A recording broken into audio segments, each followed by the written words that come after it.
Hello दोस्तों, मैं Aryan school of business advisor and founder online business workshop कामयाबी के रास्ते पार्ट 29 में आपका स्वागत है। यहाँ पर हम बात करना चाहेंगे कामयाबी को लेकर के एक गलत धारणा या एक गलत मान्यता। इसे हम गलत धारणा ही कहेंगे, गलत मान्यता ही कहेंगे या गलत डिसीजन ही कहेंगे। क्या है वह यह है कि हमें पार्टिकुलर कामयाबी ही चाहिए, पार्टिकुलर कामयाबी ही चाहिए, उसके अलावा और कुछ नहीं चाहिए, उसके अलावा कुछ नहीं चाहिए। अर्थात कामयाबी को लेकर के जो हमारी संकुचित धारणा है कि हमें बस वही चाहिए, उसके अलावा और कुछ नहीं चाहिए।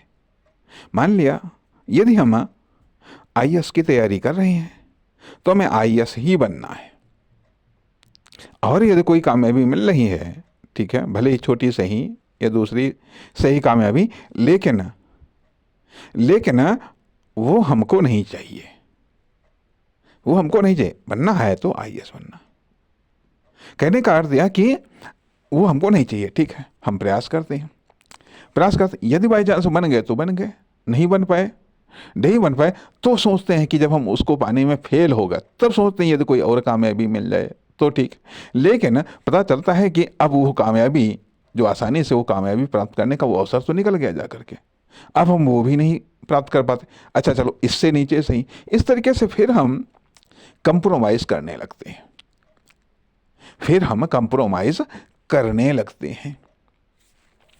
परिणाम होता है कि हम कोई भी कामयाबी प्राप्त नहीं कर पाते हैं, ठीक है। या तो एक हुई जा करके कि आईएएस वाली बात, ठीक है। अब पता चलता है कि हमने सोचा कि हमें बनना है तो करोड़पति अरबपति बनना है, ठीक है, करोड़पति अरबपति बनना है, उससे कम में कोई चांस नहीं है, उससे कम के कोई अवसर हम स्वीकार ही नहीं करते, ठीक है।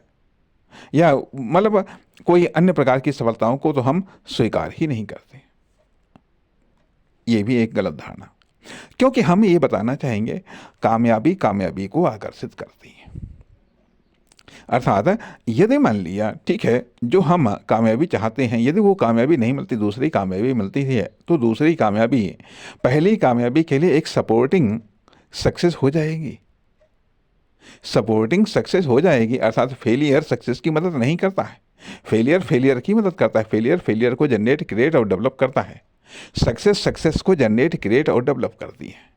ये ध्यान रखने वाली बात है कि भले ही हमको यदि कोई दूसरी कामयाबी मिल रही है, जो हमने सोचा वो कामयाबी नहीं मिल रही है, तो हमें उसको भी स्वीकार कर लेना चाहिए, लेकिन अपना लक्ष्य उसी पर केंद्रित करना चाहिए।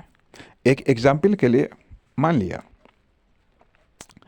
एक सत्य घटना है कि एक व्यक्ति था जो कि पीसीएस बनना चाहता था,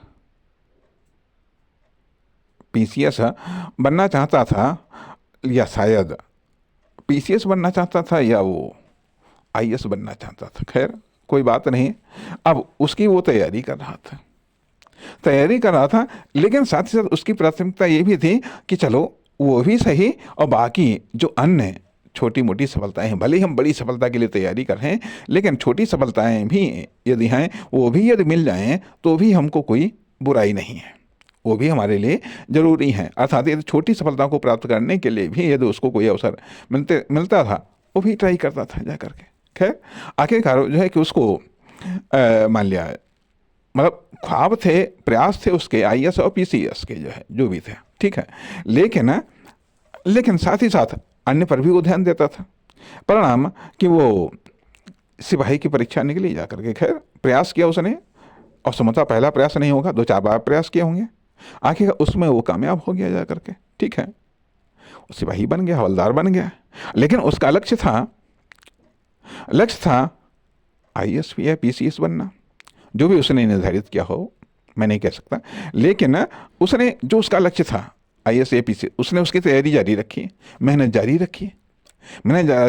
रखी, अर्थात हवलदार की ड्यूटी करते हुए भी उसने वो प्रयास जारी रखे। आखिरकार एक दिन कामयाबी मिली उसको। कहने का अर्थ यह कि सफलता से सफलता का निर्माण करो, असफलता से सफलता का निर्माण मत करो, सफलता से सफलता का निर्माण करो। अर्थात यह जर्नी है, मैं फिर वही कहता हूं, जर्नी है, ये डेवलपमेंट है, जर्नी है, यह डेवलपमेंट है। अर्थात बड़ी सफलता के बीच में, आपके और आपकी बड़ी सफलता के बीच में और भी कई सारी सफलताएं मिलेंगी, मिलेंगे। तो यदि मिल रही हैं उनको स्वीकार कर लो, लेकिन सफ़र को जारी रखो। यदि आपने सफ़र रोक दिया, तो यह आपकी गलती है, यह आपकी कमजोरी हो सकती है, आपकी वह कमजोरी हो सकती है।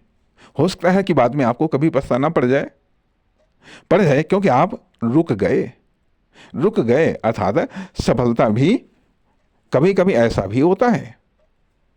यदि आप बड़ी सफलता को पाने के लिए आप प्रयत्नशील हैं, बड़ी कामयाबी को पाने के लिए आप प्रयत्नशील हैं, तो छोटी छोटी कामयाबियां आपको आपके रास्ते को मतलब आपका रास्ता रोकती हैं, आपके एक्शन को रोकती हैं, ताकि आप बड़ी कामयाबी तक न पहुंच जाएं।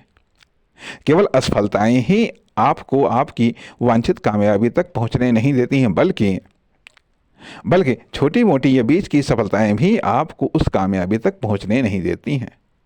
इतिहास उठा करके देखिएगा विश्वामित्र को मेनका के रूप में कामयाबी मिली। यह क्या थी? ये वो कामयाबी थी जो कि इनकी बड़ी कामयाबी में बाधक थी, और बाधक बनी।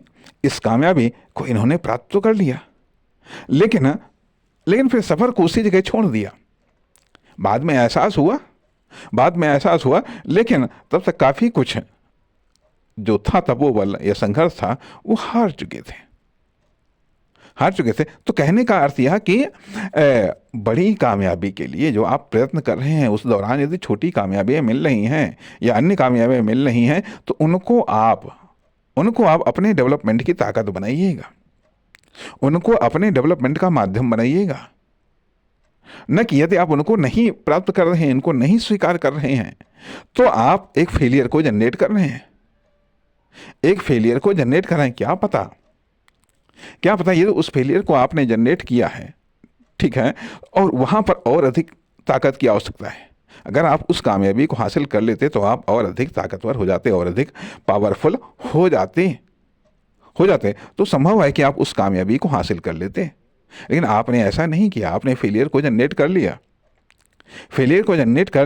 तो इसलिए अब पता चलता है कि अब आपके पास में साधन या संसाधन नहीं है।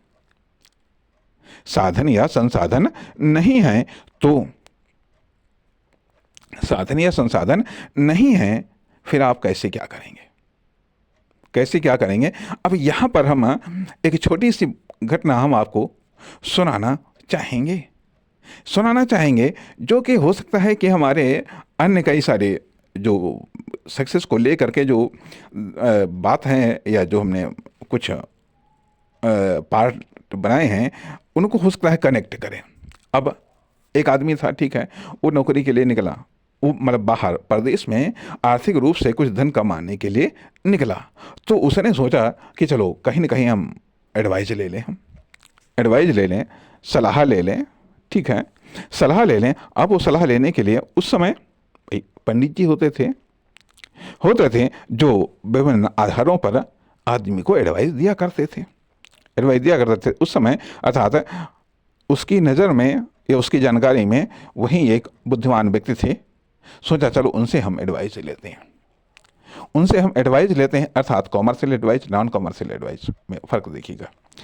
तो उनके पास में गए वो, तो उन्होंने कहा जो है कि भाई ठीक है, हम आपको 4 एडवाइस देंगे, और प्रत्येक एडवाइस का हम 1 रुपया लेंगे, ठीक है। पुराने ज़माने की बातें हैं, ठीक है, तो पुराने ज़माने की बातें हैं, उसमें टका चलता था। कहा कि हम 1 टका लेंगे, उसके पास में 4 ही टका थे। कहा 4 एडवाइस देंगे और 4 टका हम लेंगे। तो उसने सोचा कि भाई चलो ठीक है, और काफिरी में नहीं, जो एडवाइस देंगे उसके हम पैसे लेंगे, और 1 एडवाइस की कीमत है 1 टका। 4 एडवाइस हमारे पास में है। अब टोटल जमा पूंजी उसके पास में 4 टका। उसने सोचा चलो 1 टका देते हैं और एक एडवाइस हम लेते हैं। 1 टका का इन्वेस्टमेंट उसने किया, कहा पहले एडवाइस दीजिएगा। तो उन्होंने कहा कि